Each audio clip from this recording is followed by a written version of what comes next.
Le soir du 30 juin 2017, le secrétaire général Xi Jinping assiste à la soirée de gala célébrant le 20e anniversaire du retour de Hong Kong au sein de la mère patrie, au centre de conférences et d'exposition de la région administrative spéciale.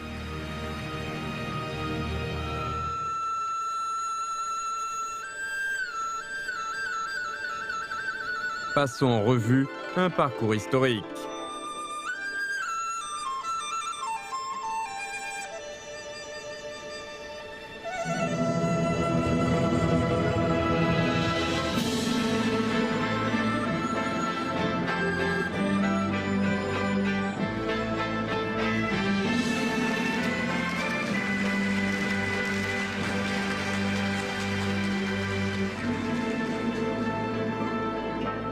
此时此刻，站在经过岁月洗礼、发生沧桑巨变的湘江之滨，我们抚今追昔，感慨万千。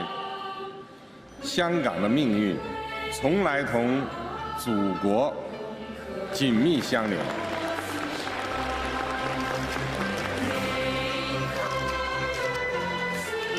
Le retour de Hong Kong à la mère patrie est un chapitre glorieux du renouveau de la nation chinoise.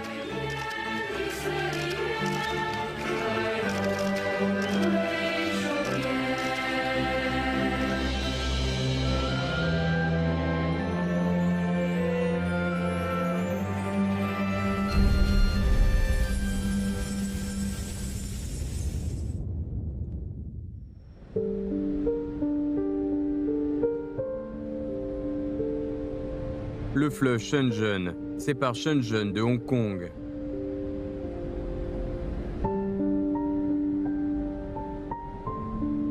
À l'issue des guerres de l'opium, la dynastie des Qing a été forcée à céder des territoires et payer des indemnités. La Chine était morcelée et démembrée.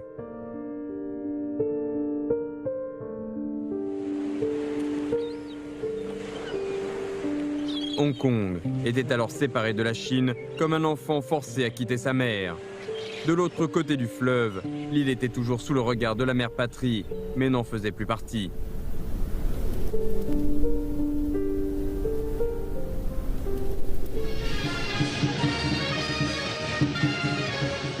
Réunifier la patrie, c'est l'objectif que le PCC poursuit toujours avec fermeté. C'est aussi l'aspiration commune de tout le peuple chinois. Pour les intérêts fondamentaux et de long terme de la nation chinoise, le PCC adopte le principe dit de projeter sur le long terme et bien organiser les choses au sujet des questions de Hong Kong et de Macao. La mère patrie n'a jamais oublié son enfant de l'autre côté du fleuve.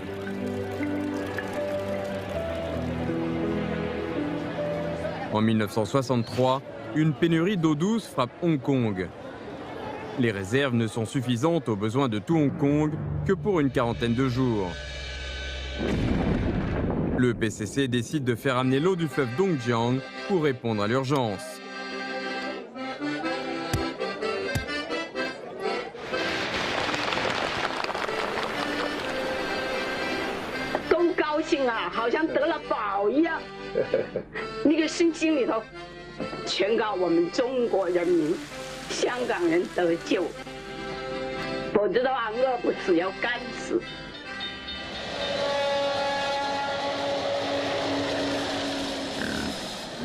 À Hong Kong, 90% des produits frais, 80% de l'eau douce, ainsi que 25% de l'électricité et du gaz naturel viennent de l'intérieur du pays.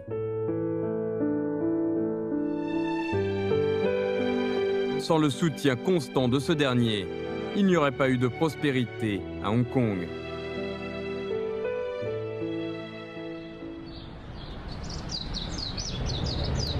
En 1974, le président Mao Zedong aborde la question de Hong Kong avec l'ancien Premier ministre britannique Edward Heath en visite en Chine. Il jette un regard sur Deng Xiaoping, présent à l'entretien, et dit « C'est leurs affaires ». Ayant pris le relais de la réunification du pays, Deng Xiaoping, partant de la réalité chinoise, avance la conception d'un pays de système. Cela ouvre un horizon radieux et une nouvelle voie pour la réunification pacifique de la Chine. Le 22 septembre 1982, la première ministre britannique, Margaret Thatcher, effectue une visite en Chine. Les deux pays lancent officiellement les négociations sur la question de Hong Kong. Au cours de ces dernières, Madame Thatcher exprime le souhait de voir les 3 traités inégaux confirmant l'occupation britannique de Hong Kong rester en vigueur.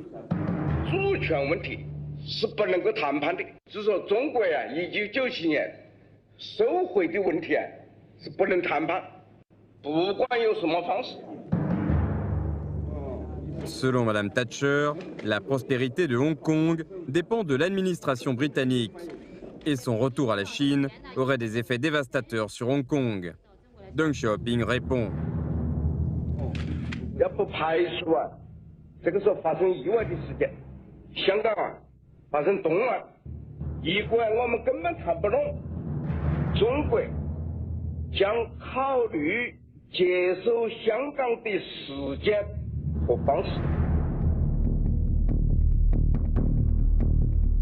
Durant les négociations, la partie chinoise détient l'initiative de la reprise de Hong Kong.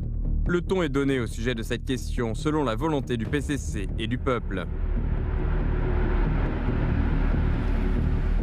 Au bout de 22 tours de négociations laborieuses pendant 2 ans, les gouvernements chinois et britanniques signent le 19 décembre 1984 la déclaration conjointe sur la question de Hong Kong.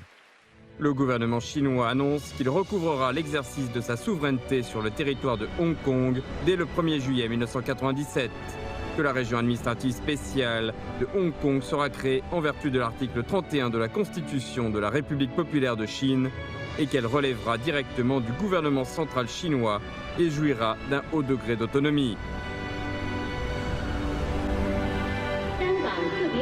En avril 1990, la 3e session de la 7e Assemblée populaire nationale adopte la loi fondamentale de la région administrative spéciale de Hong Kong de la République populaire de Chine, jetant ainsi la base juridique de la gestion du territoire. Hong Kong entre désormais dans la période post-transition.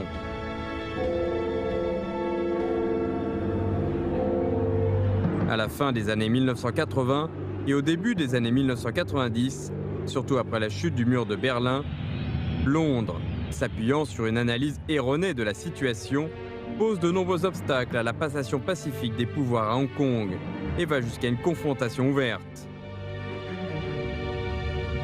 江泽民同志领导中央工作，一直到香港回归了。这个阶段应该说我们这个香港工作是最困难的一个时期，跟英国人斗争也是最尖锐的。 Face à un Royaume-Uni agressif, le comité central du PCC, uni autour du camarade Jiang Zemin, investi de la lourde mission confiée par l'ensemble du peuple chinois, assume avec courage les responsabilités historiques de réaliser la rétrocession de Hong Kong. Jiang Zemin déclare clairement « La nation chinoise ne se pliera jamais à aucune pression extérieure ».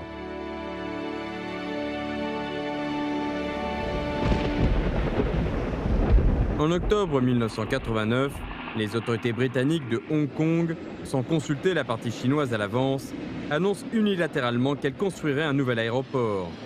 Ce projet coûterait près de 200 milliards de dollars hongkongais et ne serait pas fini avant 1997.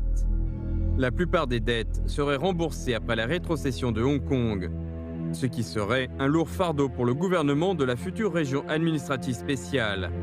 Beijing réagit vivement pour défendre les intérêts des Hongkongais au-delà de 1997 et assurer la rétrocession sans à-coups. En 1992, le nouveau gouverneur de Hong Kong, Chris Patten, propose un plan de réforme politique. Ce dernier vise à changer brusquement le régime politique, privilégiant le pouvoir exécutif et toujours appliqué à Hong Kong sous la domination britannique, pour rendre ainsi très difficile la gouvernance de la région après son retour à la Chine. 他这样做的目的是什么呢？表面上来讲，他要加速什么香港的民主进程。那香港的过去有什么民主啊？100多年呢，香港的这个立法局都是委任的，他推翻了，变成完全变相的之选。目的在于什么呢？目的在于在97年之后啊，通过立法局继续操纵香港的政局啊，这个提供便利。Ce plan de réforme politique va à l'encontre de la déclaration conjointe sino-britannique, du principe de la cohérence avec la loi fondamentale, ainsi que de l'entente et de l'accord entre les deux pays. La Chine s'y oppose vivement. Mais les autorités britanniques de Hong Kong poursuivent obstinément leur dessein, ce qui conduit à l'échec des négociations sino-britanniques sur le régime que la future région administrative spéciale adoptera. Le comité central du PCC avance ainsi le principe de se préparer à toute éventualité en défendant la souveraineté. 我们不能把香港实现平稳过渡的希望寄托在英方的合作上，而应立足于依靠我们自己的力量和港人的共同参与。 Le 16 juillet 1993, le comité du travail préparatoire pour la commission préparatoire de la région administrative spéciale de Hong Kong est créé à Beijing. Le 26 janvier 1996, la commission préparatoire de la région administrative spéciale de Hong Kong est créée au Grand Palais du Peuple. Selon le principe de « pour les Hongkongais et par les Hongkongais », 94 membres de la commission, soit 63% du total, sont des Hongkongais. En novembre 1996, le comité électoral du premier gouvernement de la région administrative spéciale de Hong Kong est créé. Le 11 décembre, Tong Chee-hwa est élu le premier chef exécutif de la région administrative spéciale de Hong Kong par le comité électoral. 本来我就转他，我本来就对那个很合适这个地位的，很合适。 Dans son entretien avec Tong Chee-hwa à Beijing, Jiang Zemin lui dit avec joie: « Vous êtes le premier chef chinois de l'exécutif de Hong Kong depuis plus d'un siècle. C'est un bel exemple de la gestion de Hong Kong par les Hongkongais et de l'autonomie de haut niveau. Hong Kong entre dans une nouvelle ère. »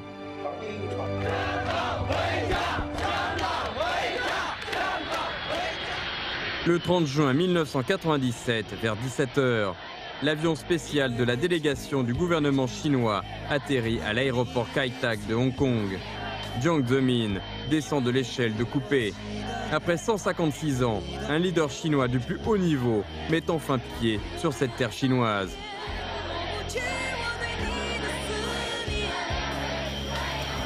Le même jour, un contingent de l'armée populaire de libération de Chine part pour cantonner à Hong Kong, sur l'ordre du président Jiang Zemin.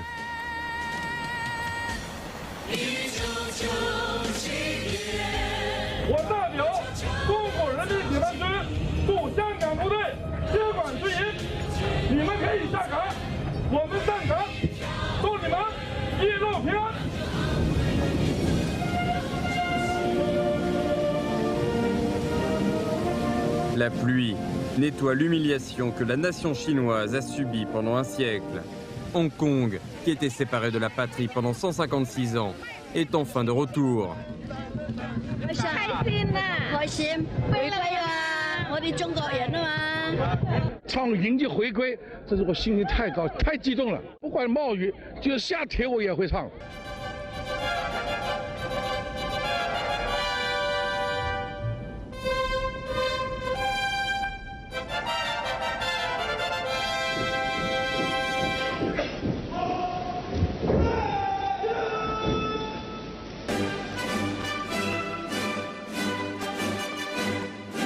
Le 1er juillet à minuit, le drapeau national chinois et le drapeau de la région administrative spéciale de Hong Kong sont hissés au son de l'hymne national de la République populaire de Chine.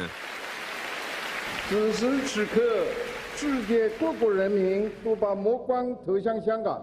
中华人民共和国香港特别行政区正式成立，这是中华民族的盛世，也是世界和平与正义事业的胜利。中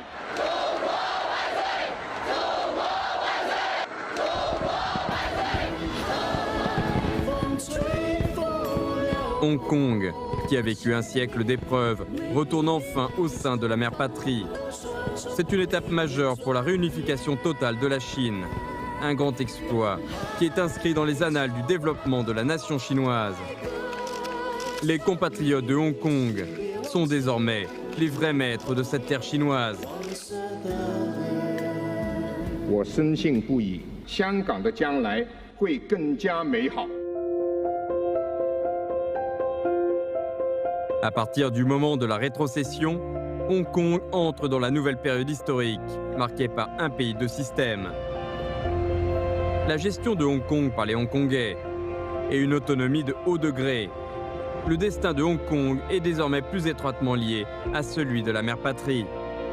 De la crise financière asiatique de 1998 à la crise financière internationale de 2008, le gouvernement central tend la main à Hong Kong chaque fois que celui-ci a des problèmes. Des politiques de soutien et préférentielles sont adoptées successivement pour aider la région administrative spéciale à surmonter des difficultés et maintenir sa prospérité et sa stabilité.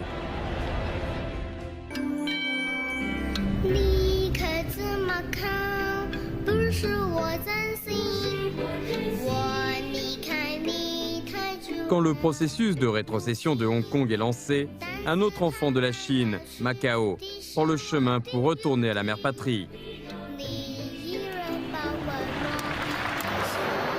À partir du milieu du XVIe siècle, Macao est progressivement occupé par le Portugal. En juin 1986, les gouvernements chinois et portugais amorcent les négociations sur la question de Macao. Le 13 avril 1987, ils signent officiellement la déclaration conjointe sur la question de Macao, annonçant le recouvrement par la Chine de la souveraineté sur Macao à partir du 20 décembre 1999.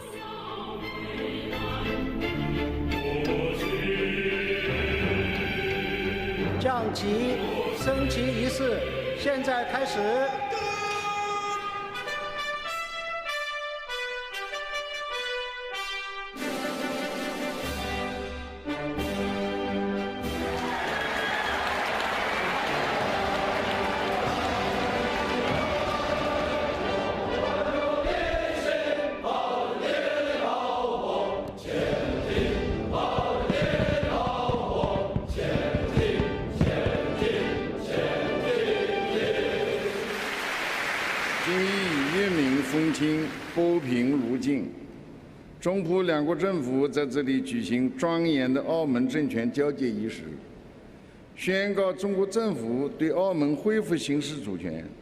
历史将永远记住这一举世关注的重要时刻。Le retour de Macao est un nouveau jalon sur la voie de la réunification de la Chine. En ce jour d'allégresse générale, peu étaient ceux qui s'imaginaient que Macao deviendrait une des régions marquées par la croissance la plus rapide dans le monde. Alors qu'il souffrait de la décroissance pendant 4 ans consécutifs et de l'insécurité avant la rétrocession.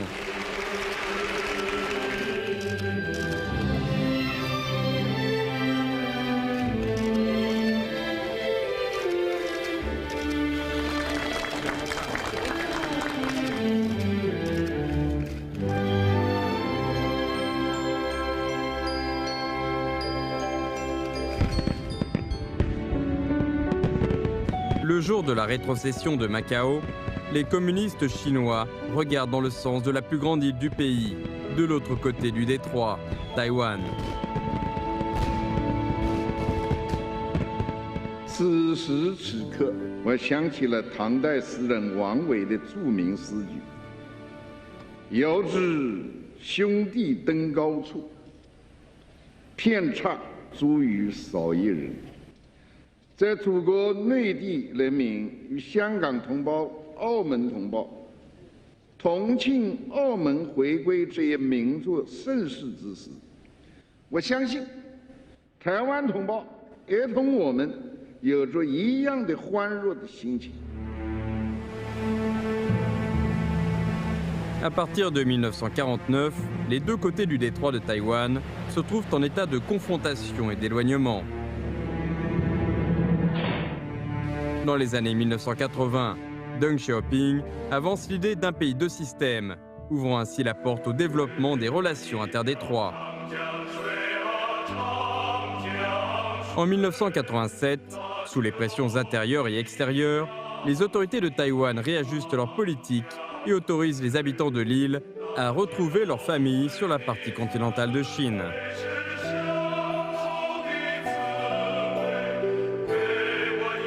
Les familles séparées pendant 38 ans se retrouvent enfin.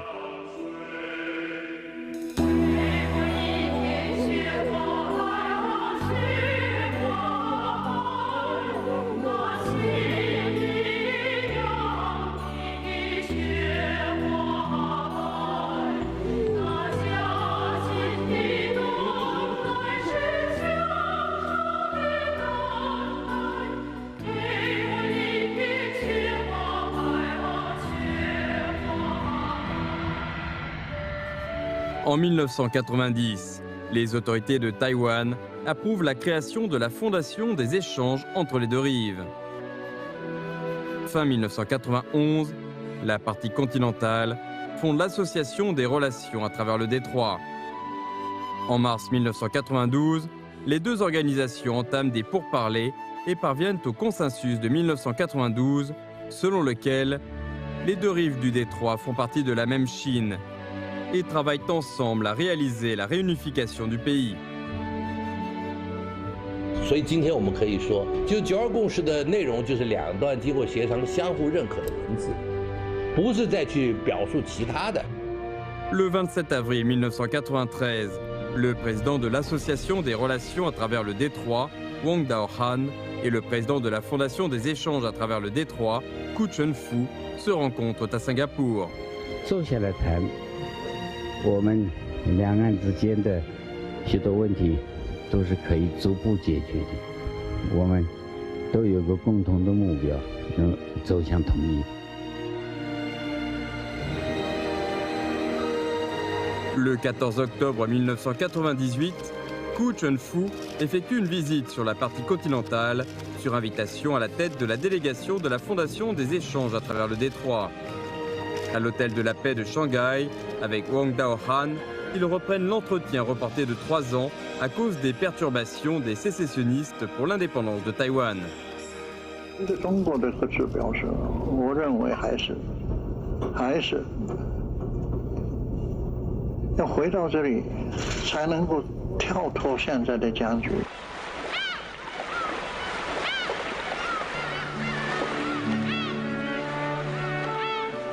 Taïwan fait partie intégrante de la Chine. Les deux rives du détroit partagent heurts et malheurs. Quels que soient les aléas sur l'île, la tendance historique à la réunification totale de la Chine est irréversible. Le 30 janvier 1995, Jiang Zemin prononce le discours intitulé « Continuons à lutter pour promouvoir la réunification de la patrie », dans lequel il avance la proposition en 8 points sur le développement des relations interdétroits et la promotion de la réunification pacifique de la Chine.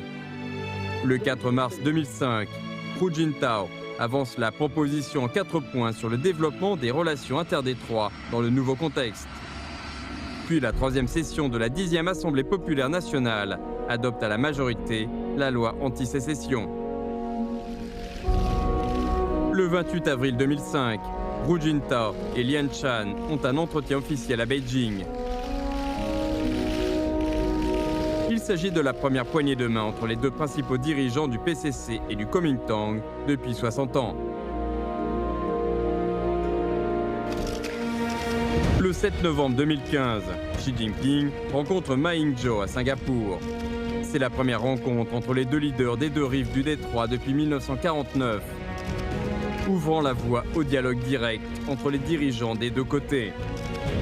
Le 2 janvier 2019, lors de la conférence commémorative du 40e anniversaire de la publication du message aux compatriotes de Taïwan, Xi Jinping explique de manière exhaustive les politiques majeures visant à promouvoir le processus de réunification pacifique du pays dans la nouvelle ère, décrivant un bel avenir où les compatriotes des deux côtés du détroit de Taïwan travaillent ensemble pour réaliser le rêve chinois.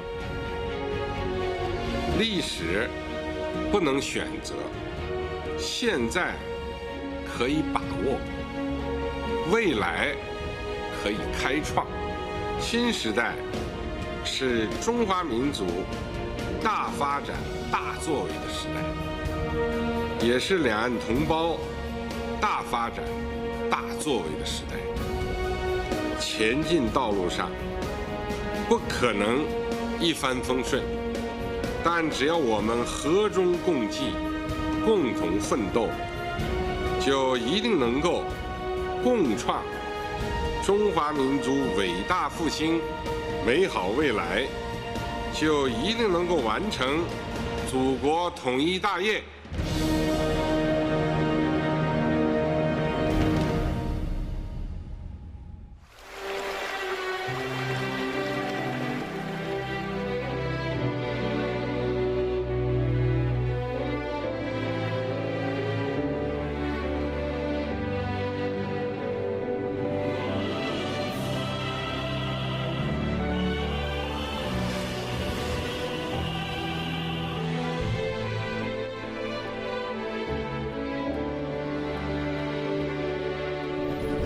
从长夜到日出，走过千山万水的路，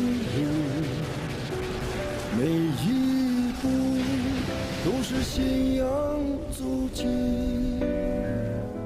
烙印下新中国版图。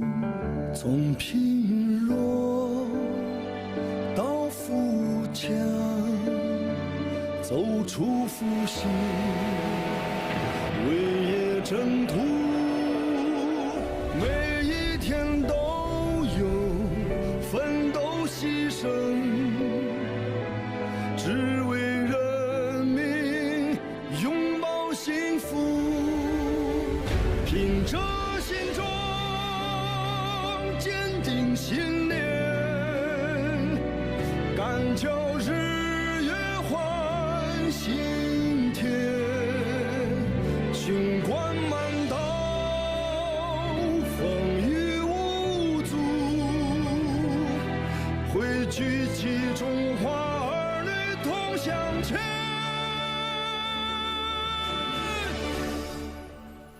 从贫弱到富强，走出复兴，为业征途。